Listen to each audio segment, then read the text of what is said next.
Noite, Sertãozinho. Boa noite, Folha das Posses.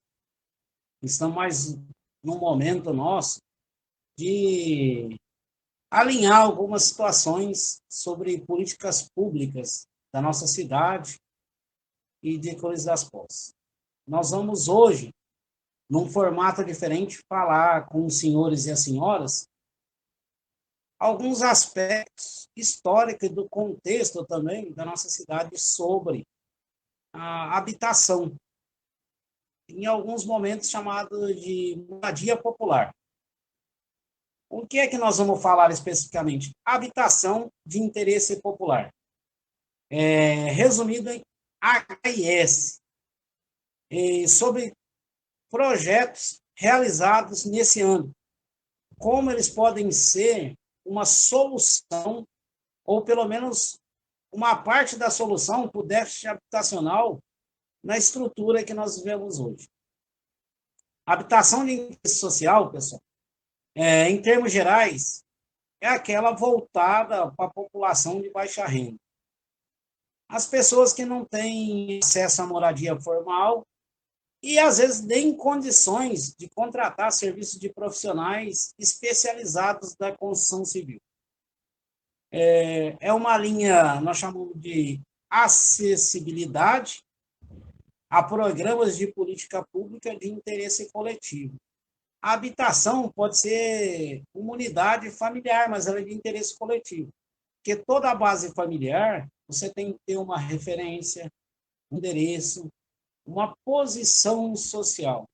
Todo local que você vai, independente de qual tipo de cadastro que você vai fazer, uma das coisas que vai dê o seu comprovante de endereço. O seu comprovante de endereço é onde você partilha seus momentos de vida com você e a sua família. Mas, às vezes, não é a sua moradia. É aquele local que você tem, naquele momento, como referência. Mas a moradia é aquele local como você tem referência de formação.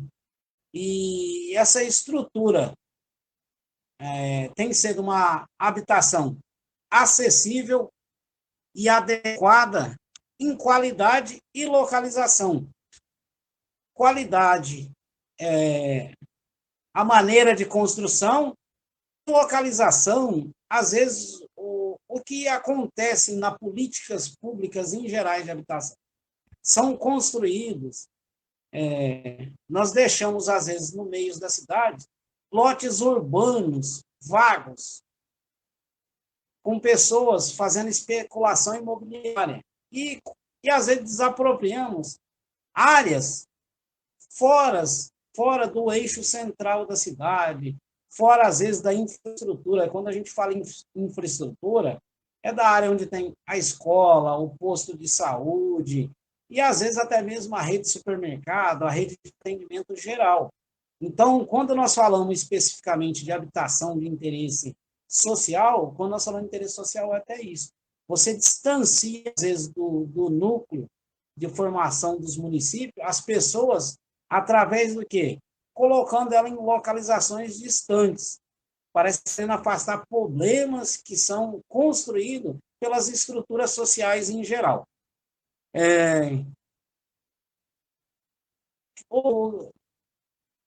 Que a coisa pode não custar tanto, entendeu? Mas aí você afasta a sociedade, tem um custo enorme com deslocamento para a sua área de trabalho e para a sua frente de trabalho. Nós estamos falando aqui de regulamentação de direitos humanos básicos. Quando é regulamentação? No nosso aspecto do município, a regulamentação, o que precisamos? Nós precisamos regulamentar algumas estruturas para a habitação da cidade. Quais são essas estruturas? Fundo Municipal de Habitação. Nós precisamos criar um Fundo Municipal de Habitação integrado.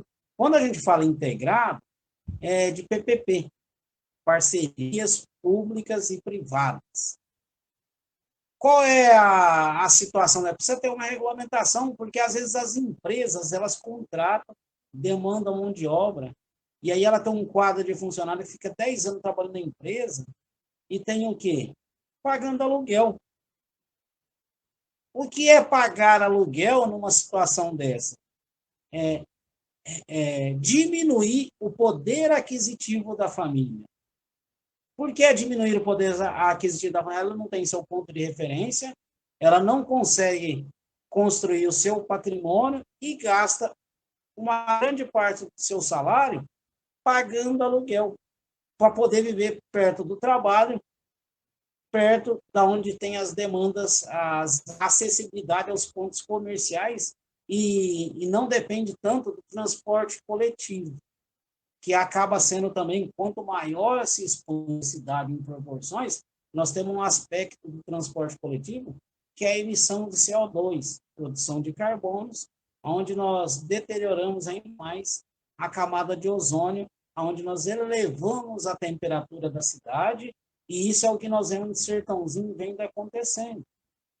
Além do aspecto da queimada, existem esses aspectos, porque a população está muito distante por falta de planejamento estrutural do seu centro de atividades, ou industrial, ou comercial, ou do seu trabalho. E, às vezes, os filhos também estão longe de onde estudam.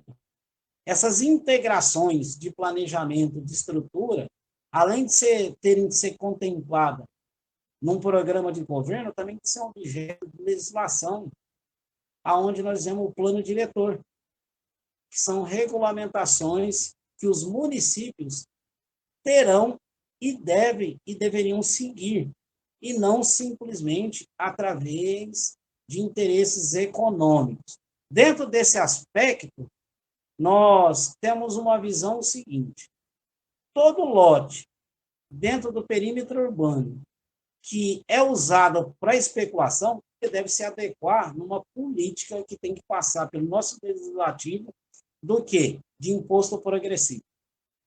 Não podemos admitir em cidades, em pleno século XX, do desenvolvimento de altas tecnologias, ainda existe o empoderamento onde a área pública não tentem ou não procurem fazer a gestão de ocupar melhor os nossos espaços urbanos, tanto para desenvolvimento de moradia, como de políticas públicas de geração de emprego e renda.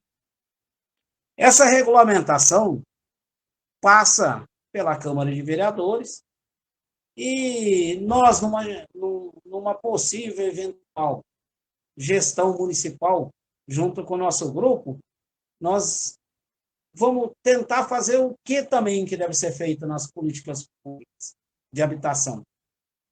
Publicar uma regulamentação de como se dá o acesso, não só ao cadastro e referência, quando a política é regulamentada por uma legislação federal. Traduzindo, as pessoas, às vezes, nós precisamos esclarecer para elas o que é. Nós temos um diário oficial do município, nós temos um diário oficial do Estado e nós temos um diário oficial da União. Qual seria o compromisso de políticas públicas com transparências efetivas? Tem que se publicar quais são as normas e os critérios de quem serão as primeiras pessoas a ocuparem os primeiros programas habitacionais do município. E o nome dessas pessoas devem ser dado publicidade através desses diários oficiais. E também ser enviado ao Ministério Público para acompanhamento e fiscalização. O que nós temos que evitar na política pública de habitação popular? É passar pessoas na frente. A linguagem é bem essa. Passar pessoas na frente. Não devemos cultuar e nem promover a cultura de ter preferências por pessoas que são ligadas a nós ou alguém ligadas a nós. Nós temos que ter transparência, publicidade e eficiência no setor público. Essa regulamentação carece de um debate.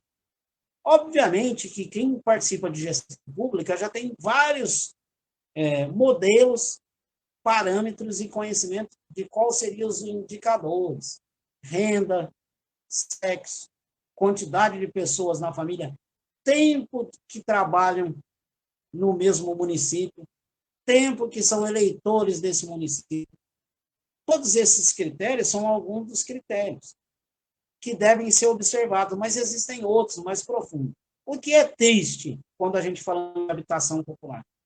Quando as pessoas colocam pessoas no sorteio que estão, até somem com o cadastro. Essa é a realidade. Por isso que eu falo que tem que publicar no Diário Oficial e notificar o Ministério Público para ele ter ciência. Para o cidadão ter maior controle e maior fiscalização sobre as políticas públicas do município. Esses são alguns critérios que nós denominamos, quando nós vamos fazer legislação, de critérios de desempate. Isso tem que ser público, transparente e discutido com todos os meios. Para ficar bem claro sobre isso, quando a gente fala de habitação de interesse social, acaba entrando em jogo uma série de interesses interessados. Quem que tem que ser os protagonistas? Os interessados, não aquele que tem interesse em desapropriação de terra, não aqueles que têm interesse em preservar matrizes fundiárias para especulação futura, são nessas linhas. Por que tem que ser protagonista os interessados? Porque eles precisam de casas para morar. Como eles precisam de casa para morar, eles também são uma parte da sociedade na qual a sua rede de relações estabelecidas com a vizinhança e com a própria cidade, eles acabam assumindo uma relevância no projeto. E eles têm que ser ouvidos. Às vezes a pessoa fala, dificuldade de ouvir as pessoas. Nós falamos muito sobre canais de comunicação, ou às vezes até alternativas de canais de comunicação.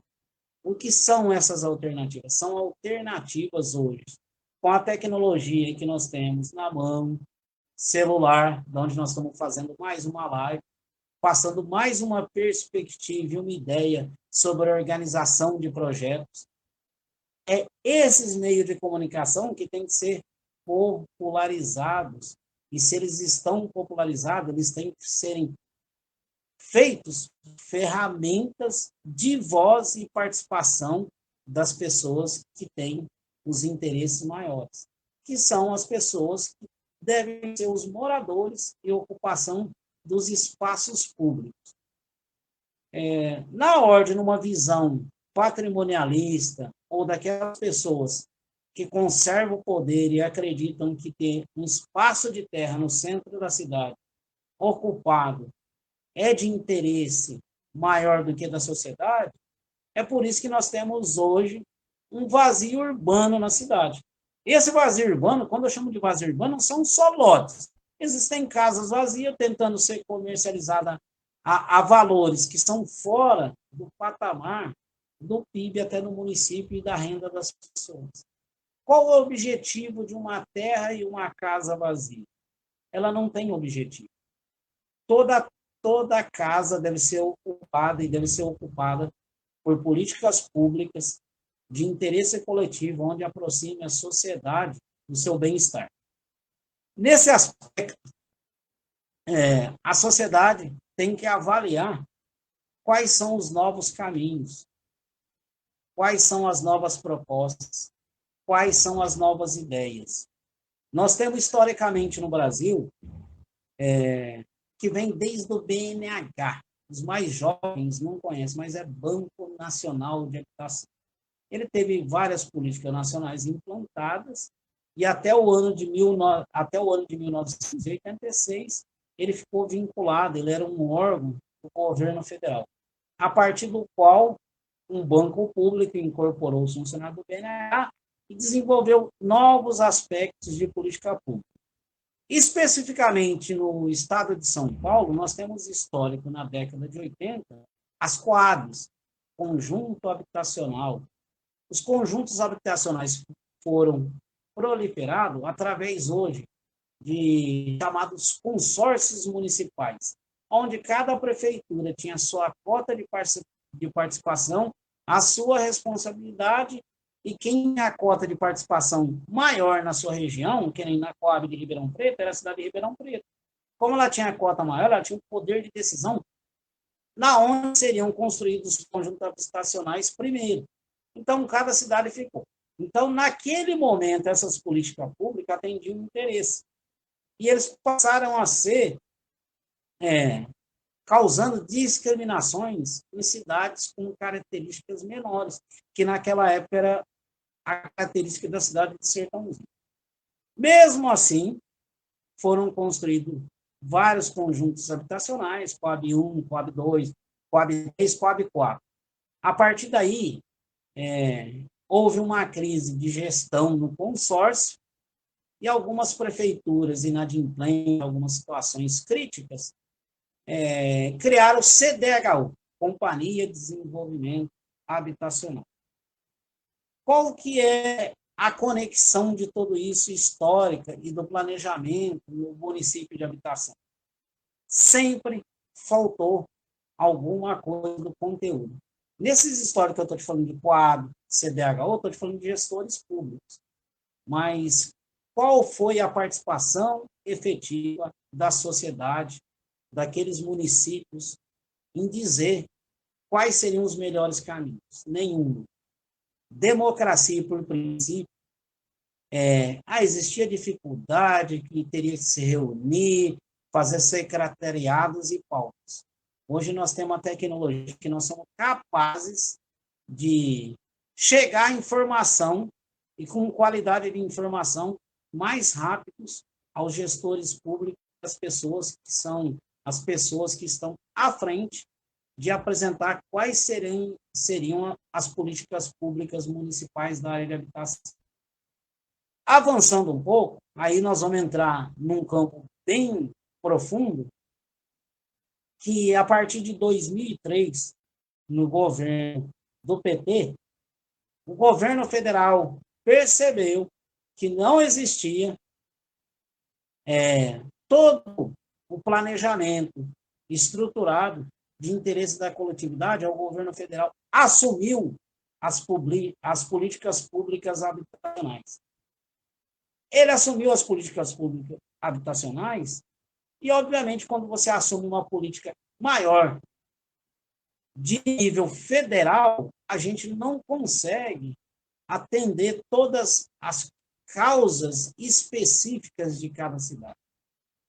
Mas como o governo federal começou a trabalhar essa política, o que faltou dos gestores públicos? Essa visão também do que é a habitação de interesse social e colocar essas políticas à frente das políticas gerais. As pessoas demandam, por que a política habitacional ela é tão fundamental? Voltando no início da conversa. Você tem que ter uma referência, uma identidade de onde você mora, e a sua família também tem que ter. Se você, essa identidade sua, cada hora, em um local e num momento, e o gestor público não entende isso e não compartilha da ideia de criar um fundo municipal de habitação, fazer uma gestão pública, nesse aspecto, ele não consegue trazer a unidade da base familiar, que é a estrutura da sociedade e a família. Aí, dentro dessa estrutura da sociedade e família, aí você vai encontrar educação, saúde e os programas que nós chamamos de programas setoriais, que são os programas de assistência, de esporte, de saneamento básico. Se você não começa por onde é a unidade familiar e onde essa unidade familiar vai morar, você não consegue fazer políticas públicas municipais efetivas que tenham desenvolvimento com a sociedade.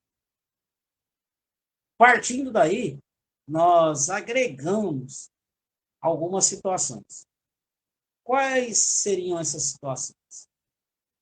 A política pública da habitação, ela tem que entender também o seu contexto cultural da cidade. A nossa cidade tem um setor agroindustrial, que é superenergético, e se você não der condições para essas famílias se estabelecerem como uma comunidade econômica no município com uma referência própria, tanto em todos os âmbitos, você não consegue, a partir daí, falar como é que eu atinjo 100% do saneamento básico na cidade, se você não tem uma política habitacional? Como é que eu construo ou vou construir unidades, tanto de creche e unidades escolares próximas? Existe um dado no nosso município que, com quase 125 mil habitantes aproximadamente, de 40 a 50 mil moradores moram hoje em conjuntos de políticas públicas de habitação. Nós tivemos em Sertãozinho um grande acerto. Qual que foi o acerto? Quando começou na identidade de conjuntos habitacionais, todos os conjuntos habitacionais obrigatoriamente eram entregues com asfalto e carreira de esgoto. Isso foi um acerto. Quando? Há 45 a 50 anos atrás. Agora nós precisamos avançar. O que é avançar? Humanização. E quando eu falo de humanização, é meio ambiente, arborização, ao calor que nós vemos, coleta seletiva.